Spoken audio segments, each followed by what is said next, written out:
Okay. Hope you all can see my screen as well, right? Yes, yes, Mr. Asur. Okay. Okay, guys. Today, as it's introduced, we are going to learn few things about getting started to develop mobile applications using React Native. So I'll be covering some basic stuff, and I'll do some hands-on session as well to create a simple React Native mobile application. Since we have 1 hour kind of limited time, I'll be rushing through this presentation and focus more on the hands-on session. But before starting this presentation, I would like, I hope you all have set up the your laptops environments as per the guides that we sent you earlier.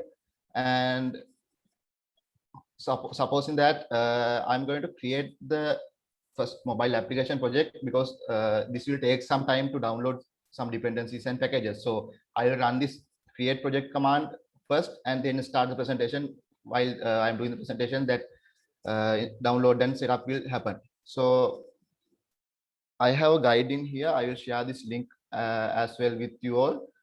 I'll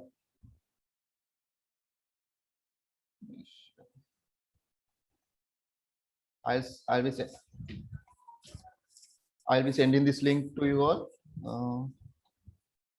You can follow me through this guide as well. In here, I have mentioned all the steps that we are following throughout this course. So I'll be first creating this project using this command. I'm creating this project expo init my dictionary app. Okay.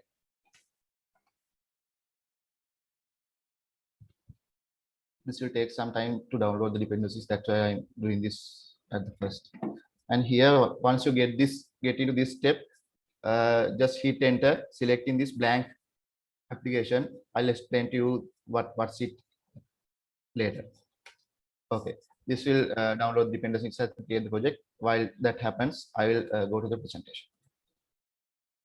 Hope you all are following with me, right? Can you guys put a message in the chat or like speak up?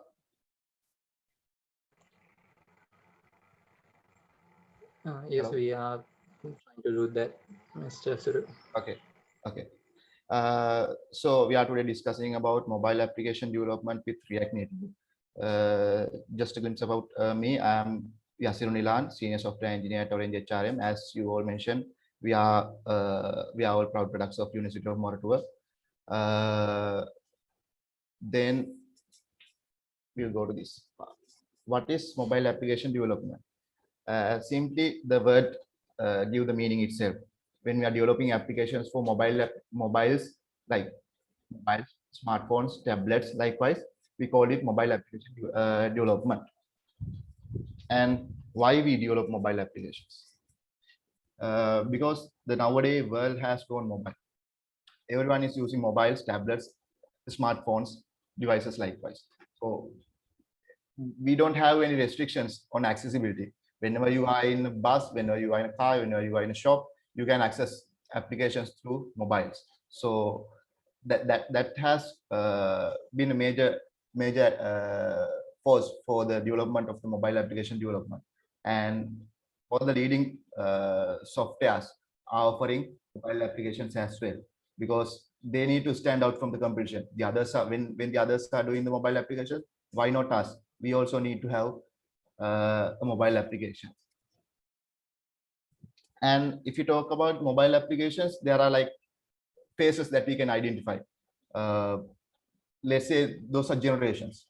In the first generation, we call them as platform proprietary, because if we need to develop an application, we need to write application separately. For iOS, I need to have a different application, but for Android, I need to have a different project and code it for Android. And for Windows, I need to code it different. Likewise, if I need to develop application for Windows, Android, and iOS, all three, I need to have 3 code projects. So that was a hassle that the developers were facing those days. And when it comes to second generation, you all might have heard of this Ionic, Cordova, PhoneGap. There we use HTML and JavaScript frameworks to develop mobile application. They are there we need not to have a separate code bases for iOS, Android. Likewise, we could have same code base, but the functionalities and the performance and the UI UX, the look and feel was not good enough. So then it came to the third generation where we identified as cross-platform applications. There have been leading frameworks for mobile application development using cross-platform. React Native is one of the most used ones, and as well as even though I have not mentioned here, Flutter, that's also been used by most of the developers, and Xamarin is also mostly used these days. So the advantage of using these cross-platform applications is we need not to have separate code bases for all three platforms. We can have a single code base and we code it like we want it. And when we are done coding, we can create the separate applications from the same code base and upload it to App Store, Play Store, likewise. So that's the main advantage of cross-platform native applications, because we need less development effort for them. And why React Native? So today's session, we will be talking about React Native and why React Native. At Orange HRM also, we are using React Native for mobile application development. And there are a few reasons that we have also used, and most of the developer community is also using. This product is developed by Facebook and backed by Facebook. All the applications that you use, Facebook, Instagram, Skype, likewise, those applications are developed using React Native. So you without knowing, you may have used those applications as well. So by having a strong community behind React Native, they are growing year by year. So they are introducing new features, new support for all the mobile application development, and it's quick. When we want to have quick application done and deployed, it's really easy by using React Native, as well as comparing other platforms, Flutter and Xamarin. There are pros and cons, but React Native has some added advantages as well.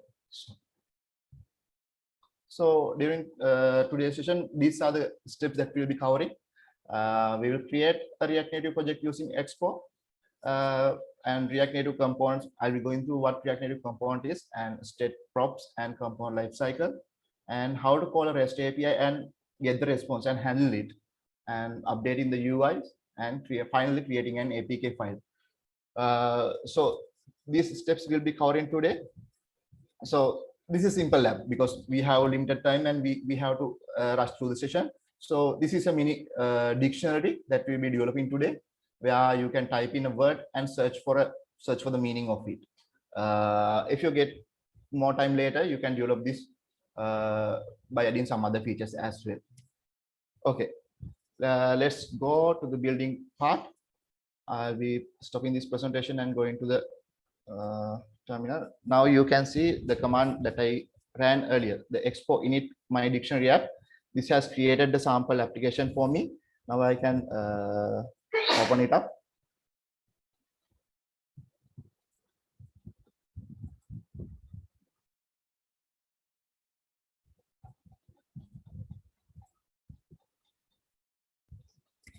Okay, I mentioned about creating an application using Expo.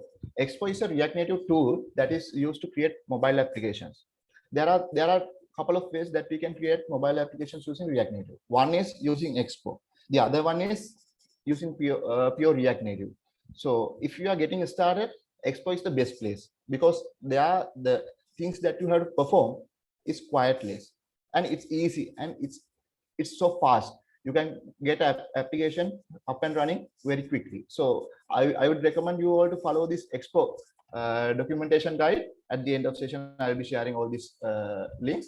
So during this session as well, we'll be using Expo so that we can have a quick application development process. So if I go to my code base, this is all what I have currently, and in here app.js, this is the main file that we are running in the mobile app. Let's say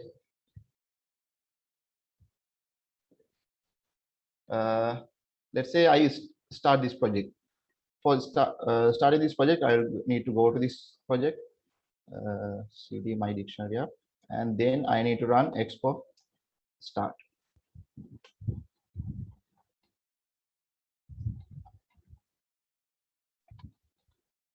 Hope you all can see this screen as well. Now I have started this application. Let's see how this application looks like. When I start the application, this opens up a new window in the browser, and it gives me a QR code so that I can scan. I can scan.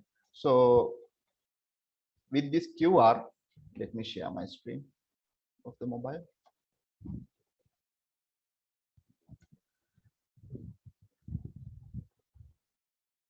If you are an Android user, you can download the Expo Go, EXPO Go app from the Play Store and scan this QR as well. So you can also see these changes. Let me scan this.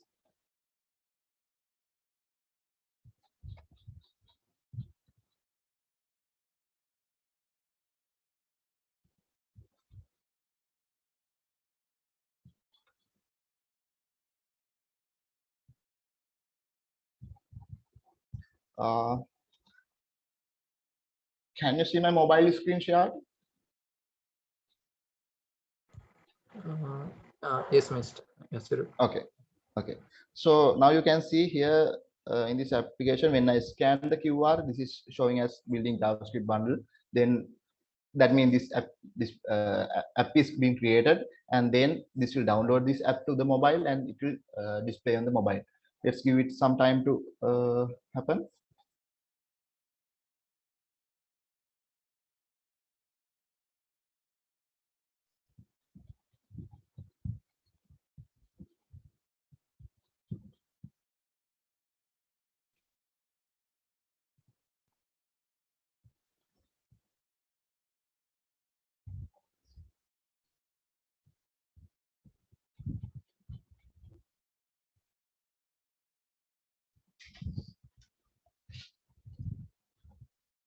If you have any questions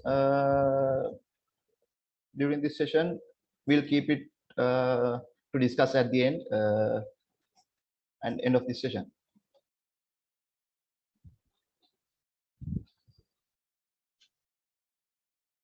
So now this app is being downloaded to the mobile phone.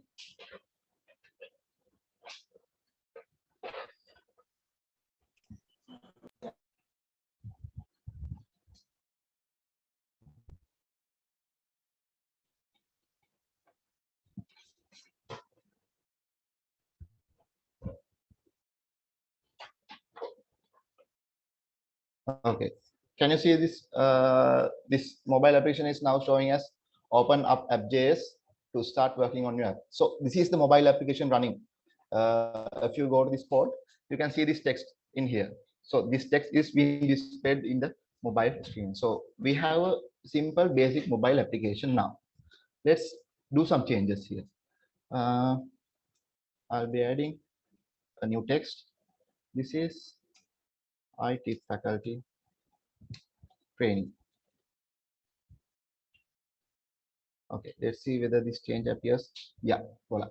So whatever the change that we do here, those will appear, and we'll be able to see those changes live. So since we are going to develop a mobile application with a dictionary, I will get this creating that part as well. So for this one, if I go through this code quickly, this app.js is the file main file that is called in the mobile application, and whatever the content that we need to have in mobile app, we need to add it in here. So similar to what we do in HTML, we can use styles, and you can see this is similar to something in HTML, right? But some differences there. We are using mostly caps lock for the tags. Similar to what we have in HTML, you all know that div tag, right? In HTML, we write similar to that. What we have in React Native is view. So we are using views everywhere and putting content inside that one. And in React Native, we don't have these p tags, h tags. Likewise, we don't have anything like that. We have different tags for separate requirement. Similar to the CSS styles that we use in HTML, we can put styles as well. We can use both inline styles and separate styles. So you can see I have whatever the styles that I put in here, I have used in this view tag. Okay, so in here I'll be creating a new folder called components, and here I'll add the new file, JavaScript file. I'll call this as home screen. So as I said earlier, whatever the content that we need to have in the mobile app, we need to add it in here. But to keep the clarity of the application, I will not be adding the content here, but I will create a separate screen component and add the content there and import that component into here. So if I go to this screen, for each of the component that we are creating in React Native, we need to follow some steps. First thing is to import the basic packages like this.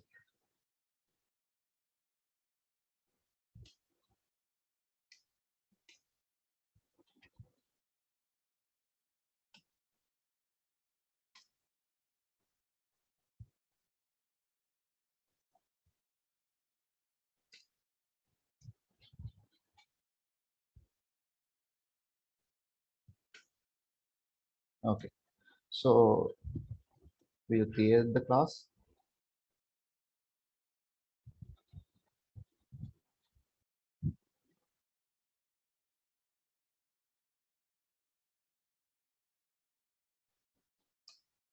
You may be familiar with this syntax in Java and some other most common OOP languages as well. We are creating classes by extending the behaviors of base classes. In React Native, every time we extend React component, or else another base React component, or a previously created some other component. So this is the basic syntax.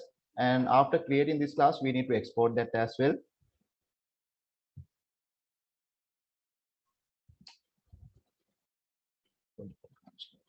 Okay, so we'll add some content here. Similar to what we do in some other OOP languages as well, we have constructors in here and props here. I will explain what props are. And then we have render. This is the part where we write this HTML like JSX part. We have to have the return statement and then view text. So in here, I will be adding home screen text. And now, since I have created a new home screen, shall we add this to the app screen? Here, I'll be cleaning this part since I don't need this. And in here, I'll import the home screen. Now I have added the home screen and I have added the import as well. So let's go to the mobile application and see. Can you see that? Now the previous content has gone and now it's showing as home screen. That means this component that we created is appearing in the mobile application. So this is the place we are going to do all our changes. Okay. Let's as the next step, we will add a search bar. For that one, if you go to the React Native documentation,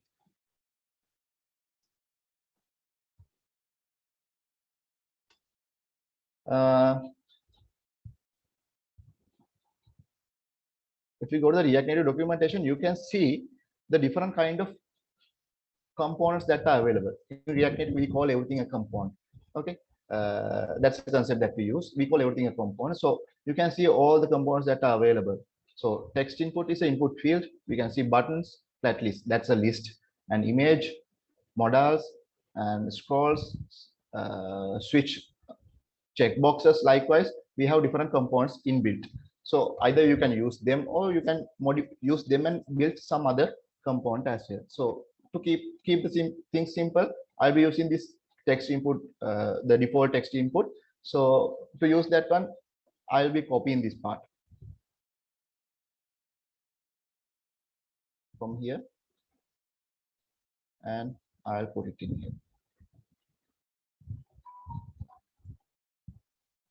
Okay. Here it has some styles and non change.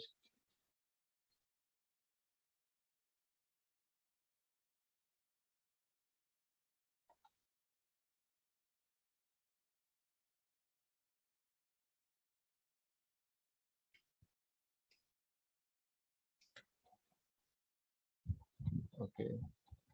I'll remove this style part for the moment. And since I added the text input, I need to import them as well. So I will copy this one and add to the import list here. So you can see here, you can see a text input. You can type in, but whatever I'm typing, it is not being, it just appears and goes away. So we'll fix that part as well. Before fixing that part, we'll add a title here. Without home screen, I will add the text like your meaning dictionary. So this is the title, so you can see, and then the place to put your search text, and we'll add a button as well. If you go to the React Native documentation, here I'll select this button field, and there are a few examples. From here I'll choose this button and add it here. Okay, so since I added the button, I need to put it to the import list. Okay, here I have added another component as alert, and I put alert in here as well. So if I go to the mobile app, now the things that we added all are here: the title, your mini dictionary, and the place to type in your word, and then a button called press me. And if I click on this one, it will display modal in here. Okay, so these are the basic components that we need here, and we will add some styling for this one, so this looks somewhat nicer. So I have created some styles myself before this presentation, so I'll be adding those styles here. Yeah, I'll add this, copy the styles from here.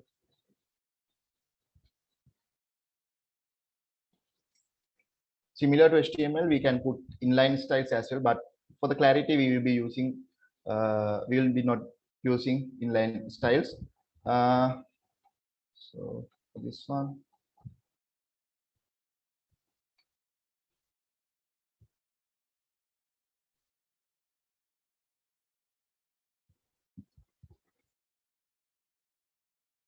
input.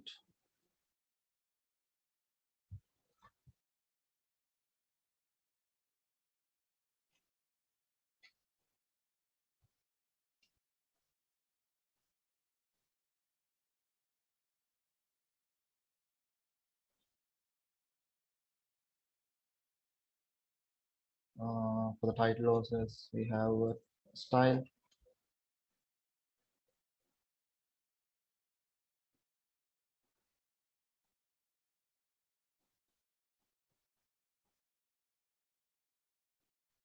As well, and for the button,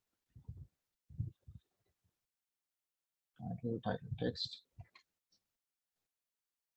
style.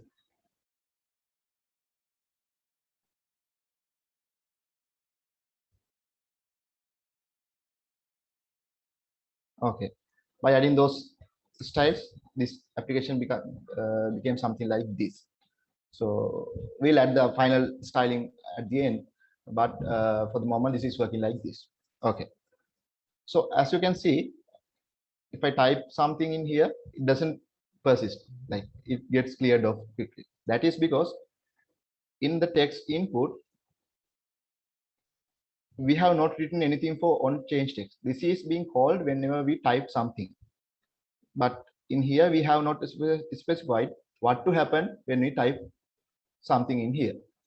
Okay, and as well, the value that we show in here, it's always an empty string. So whenever we type something, we are not updating this value to the typed word. So for this one, we need to use state variable. So in this is not React Native. This is common to JavaScript. We are storing the values in state variables. For this one, I'll create this dot state variable and put some values in here. So here what I'm doing is initializing the values. So for this one, I'll take say search text search string. This is empty. Okay.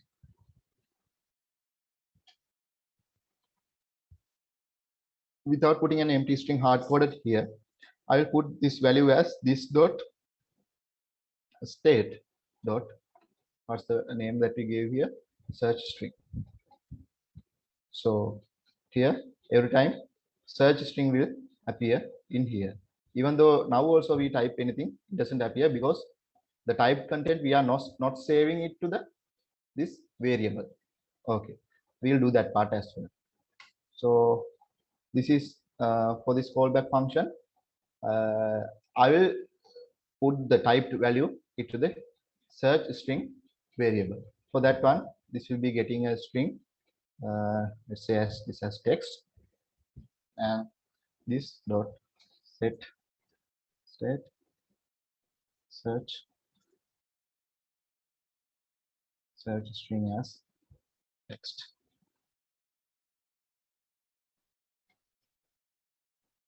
Okay, now you can see I have written a function to set the variable as the type string when a change happens. Now let's see whether it's working correctly. So if I go in here and type as university, that value persists. So I hope you understand the concept.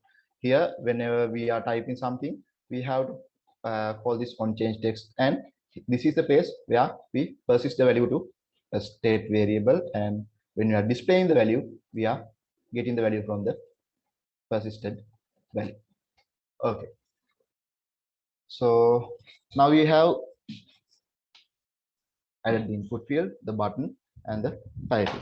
So we'll change this title to search. Okay. And also I can see if I click on this button, it shows us modal. I don't need that one. What I need to have is the word that I typed in here should display below this search button. So let's do that part as well. Now I am clearing this alert part.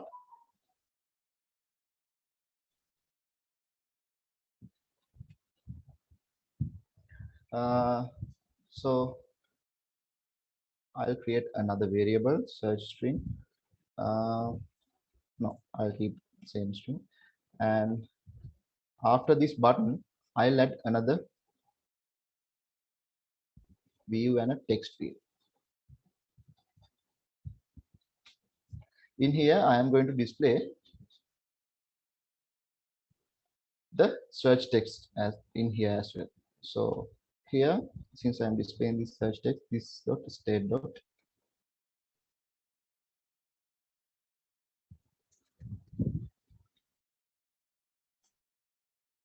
so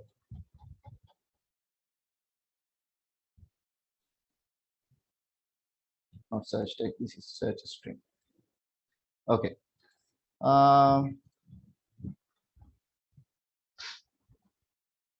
Okay, if I go to the mobile app, if I type something university, you can see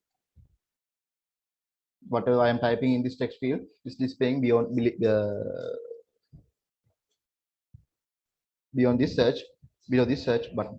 Okay, now since our goal is to build dictionary, we need to have a way to get the meanings of the words.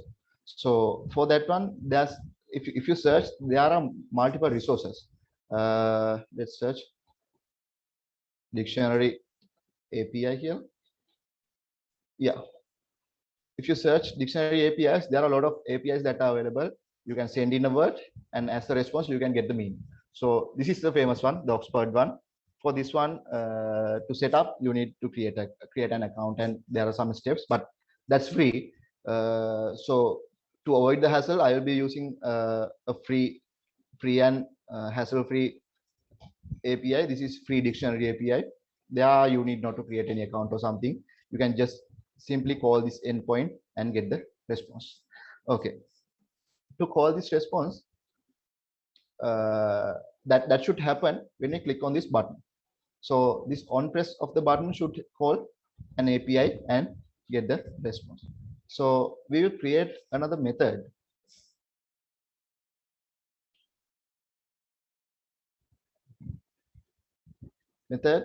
To fetch the data. So this is my method, and this will handle the data fetching part. For the moment, I don't have any content inside that one, but I will use it in here. So on the press of this button, this will call this dot fetch dictionary data method. I think you are clear about that part. So what's happening is when you click on this button, it'll call this on press method, and this will call this fetch dictionary data function. And inside this fetch dictionary data, we will write something to fetch the data. Okay.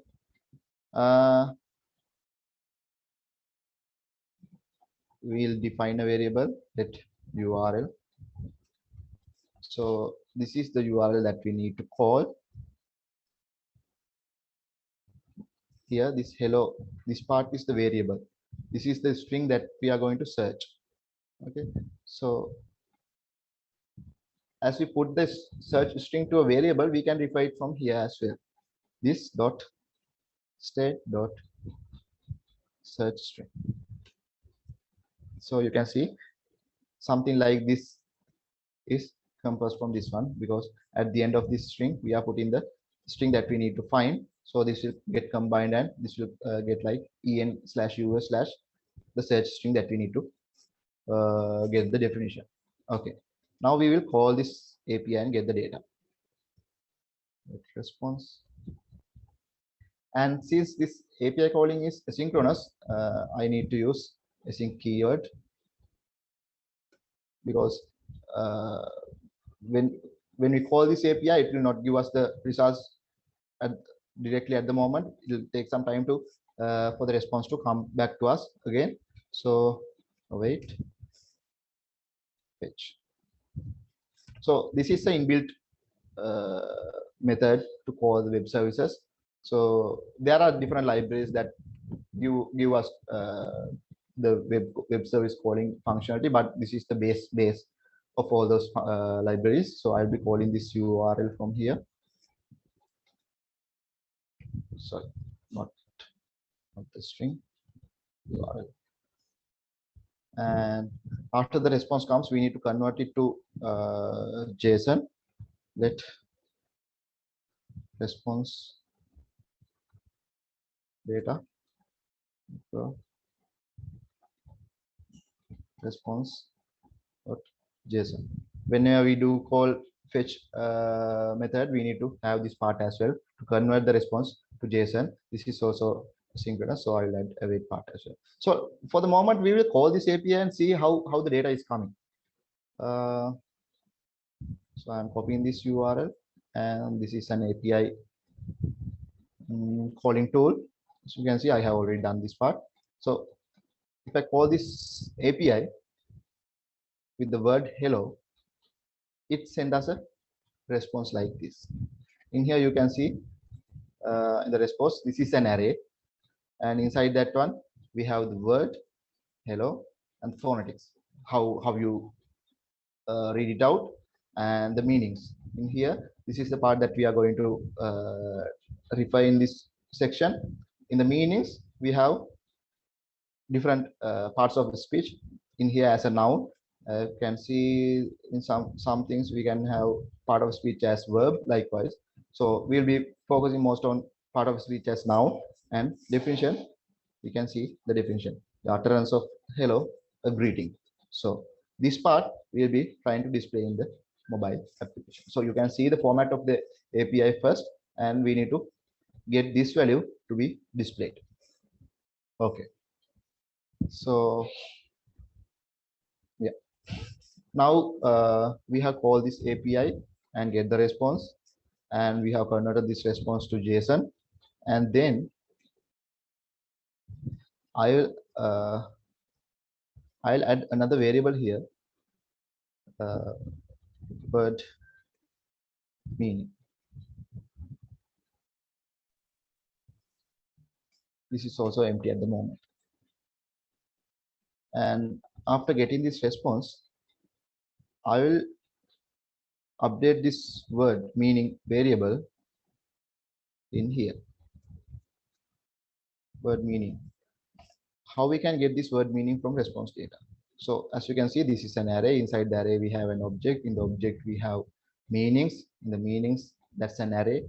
There also we need to get the first element and get the definition part. So I have done that part in here in my guide. You can see here. Let's say I'll copy that part.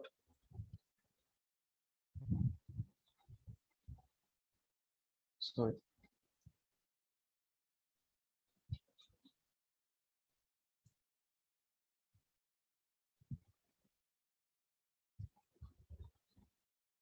Okay. So I'll change this variable name to word meaning text. And here you can see after getting the response, I'm going through the response data and getting the first definition of the word and setting that variable value into the meaning text variable. So initially it was empty string. Now we are setting a value if we get a response from here. Okay. So now we have done API calling part.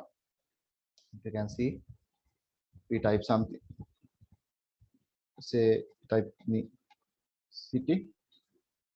We get this text that we type in the text box because we didn't update that to display the response of the API call. So yeah, this is asynchronous. Here still we are showing the search string in here. What we need to do now is here we are going to show the meaning text. Okay, now let's go here. Let's type something. Let's type the common word university and we are going to hit enter. As you can see, now we get the response from the API and we are displaying it in here. We don't have added any styles here, so it looks a bit ugly, but the functionality is happening. So you can see how simple that was. So we add a text field, we call API upon a button click, and then the response is displayed in here. If you type something like help, we can get different description meanings here. Hello, common world, likewise. So now we have built the basic functionality of application. Now we'll add some styling for this to look somewhat nicer. For that one, I'll get it from here. The styles. Just this. Okay. Yeah. So in this part, I will not be adding any functionality, but just the styling part is happening.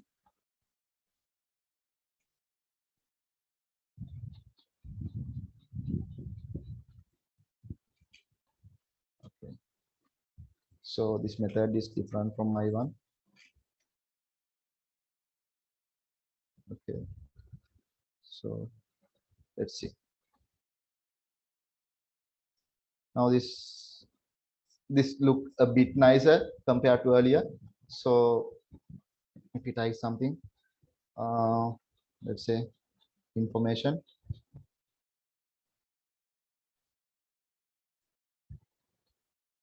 Here, you can see a warning message. This is saying possible unhandled promise rejection. Because if I type this same word, and call this API, the format of the information that is being sent might be different, and in that case we need to separately handle this API response. Likewise, in here you can see in other languages as well, we put this try and catch blocks. You learn this concept. So in here I have not added anything for the simplicity. When you are developing an application, you need to consider those parts as well, especially when you call for the APIs and APIs likewise. So I have not added that at that part, so that's why this is giving me an error. So let's call some other string.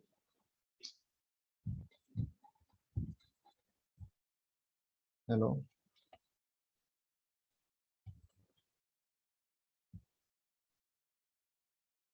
There's something wrong, I think.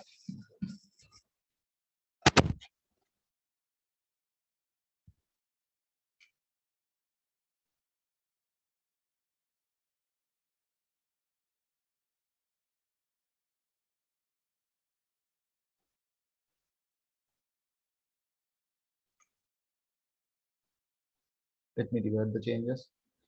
So, okay. There's some problem with copying from the data, copying the screen changes from my repo. Let's say again, hello. Yeah, there was some conflict between what I copied here. So, yeah, that's all the functions that we are going to build here. So now you have created your first application. This would come handy for you as well whenever you are outside, when you need to get the meaning of some word. You can type in the word and search, then you will get the response and you will know the meaning. So this kind of application could come handy for you as well, and this is a good place to start the development of mobile application, because this is a useful application. Now we have created the application. So what's the next part? We'll go to the guide. Now we have completed all these steps. Now what is remaining is building the app. Now you all see this application is running in my mobile, but I cannot give this application to you. You install this app. Likewise, I cannot give, because this is running on my device only. So for this one, what we can do is we need to create the application so that I can distribute it, so that I can upload it to Play Store or App Store. So there are different commands to build the app. One is expo build Android. To build the Android app, we need to run this command or this command. If I need to generate an APK file, I need to run this command. If you are going to create the build for iOS, you need to run this command. Depending on what you run here, there might be some additional steps that are coming. You need to perform them as well. Let's run this command to create the build.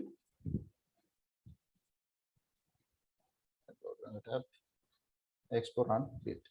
Expo build Android. Okay. Now this will create the build process and will generate me an APK file, and this will ask me a set of questions, and I would need to answer by hitting enter whether I need an APK file or app bundle. There are two different files that we can create.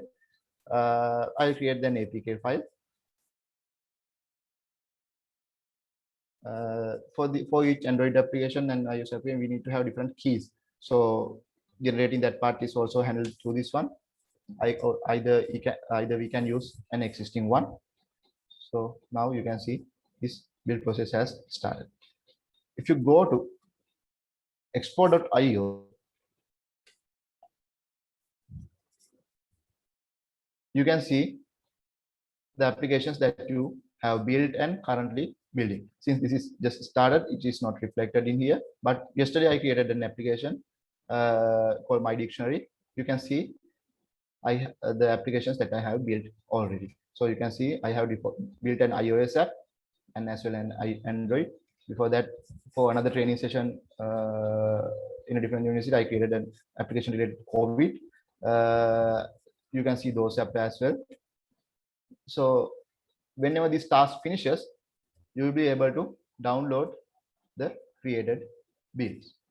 If I go inside this each build, there's a place you can download it. I'm not going to download it in here. I have already downloaded this one. Downloaded that APK file, and I have copied it to the. So you can see this is like 50, even though it's a simple app, it's like 56 megabyte. That could happen with Expo apps. And this downloaded app, I'm not going to continue this one. The downloaded app I have already installed in my mobile. Let's go to this one. Here you can see here under my files, I have copied the file to here, installation files, downloads. Here you can see this My Dictionary. This is the app I downloaded yesterday after following the same steps that I showed them, which is in the guide itself. So I have installed it, so I need not to install it again. The installed app you can see in here. Here you can see a app with the name My Dictionary and then white color background icon. This is because I didn't add an icon. Expo supports for adding an icon. That's also there. You can export that part. For the moment, I didn't add an icon, so that's why it's displaying as default icon, white color background. So this is it. This is the final app that we created, and it's working as expected. That like we did earlier. Here. So I hope you guys understood. Like within this hour, we cannot cover everything. We cannot get you started by explaining everything. But my main intention was to let you guys know how easily we can start the things, because definitely I'm hoping after this session you guys will going through these documentations and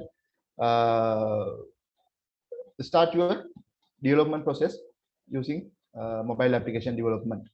And yeah, okay.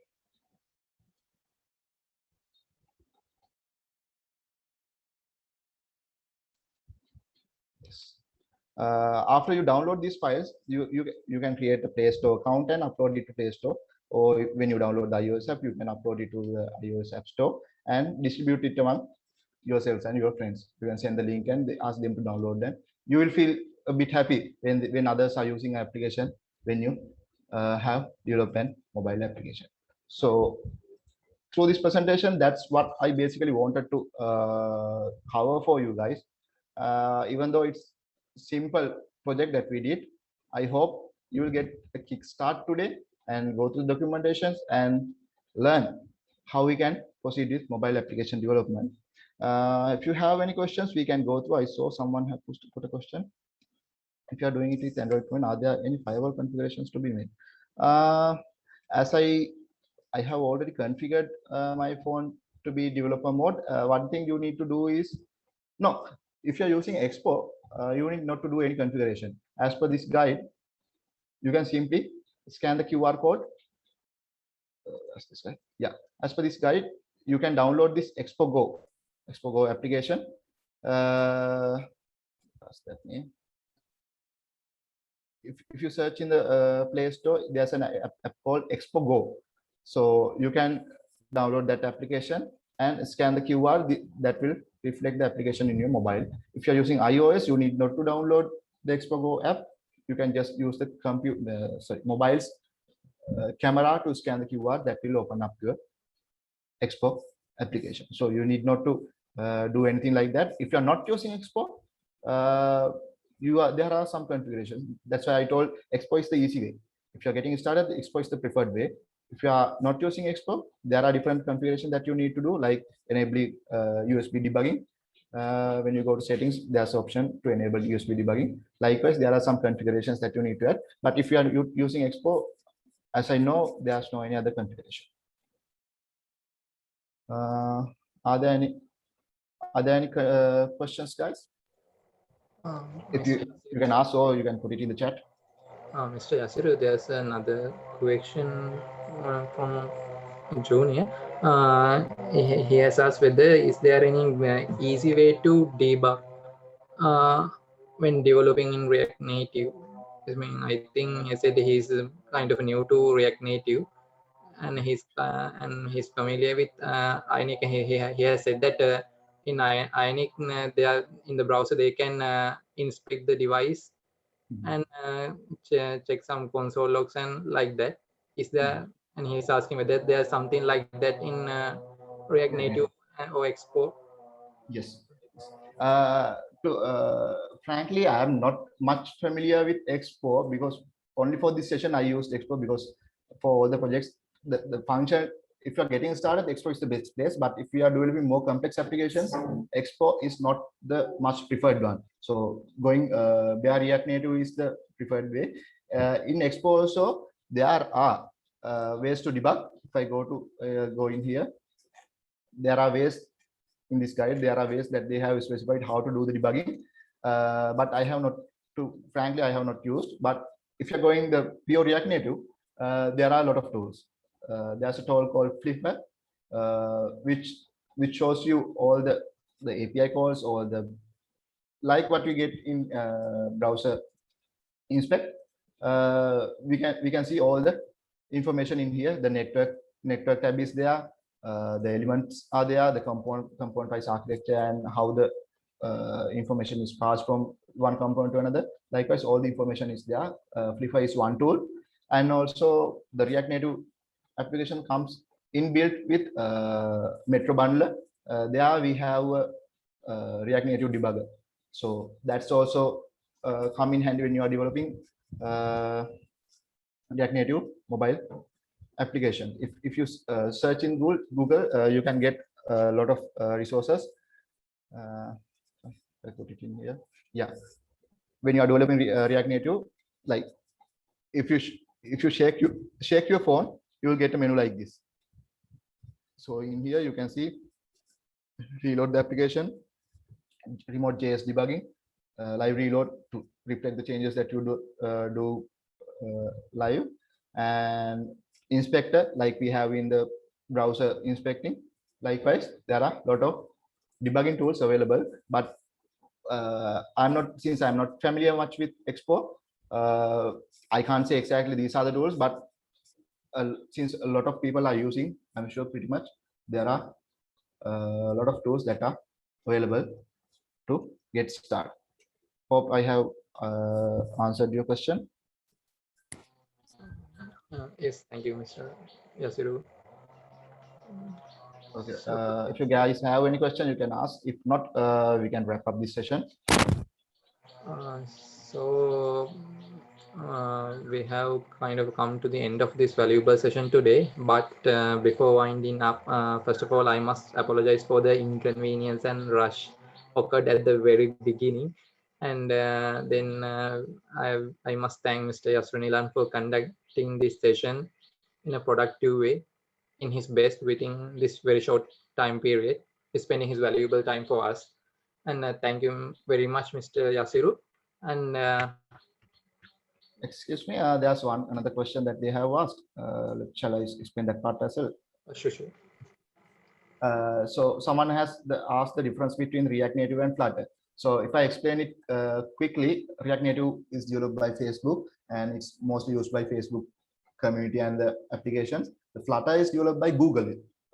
So in most of the Google apps, mobile apps are developed using Flutter. There are differences between them. In the React Native, we are using JavaScript or TypeScript, and in Flutter, there's a different language called Dart. So if you're using Flutter, you have to learn Dart part as well. So when it comes to quickly getting up and running with mobile application, Flutter is also a good framework to get started. And the community is growing day by day because Flutter is new compared to React Native, but still that's a good place for you to start React Native development. And also you need to learn the Dart language part as well. Yeah, that's it. And Mr. Yasir, there's another question. What is the difference between APK and app bundle? Yeah.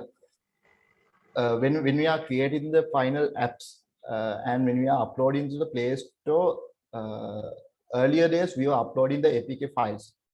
Now they have set a limitation like you need to upload the app bundles. Still, we can upload the APK files, but they are when we are uploading the APK files, they are giving us a warning. Next time, generate a app bundle and upload, because that's the norm for Android applications now.